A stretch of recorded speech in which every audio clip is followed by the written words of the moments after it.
To make aloo tikki, you need 2 or 3 big boiled aloos. I have peeled them and kept here. You need about 3 green chillies,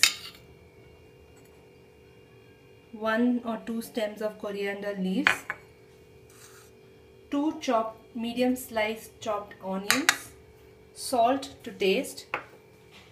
I have here chilli powder, I have garam dhania jeera powder, I have amchoor powder, and I have garam masala. You can say 1 teaspoon each, and about 1.5 teaspoon of chilli powder. That's all you need to make aloo tikki.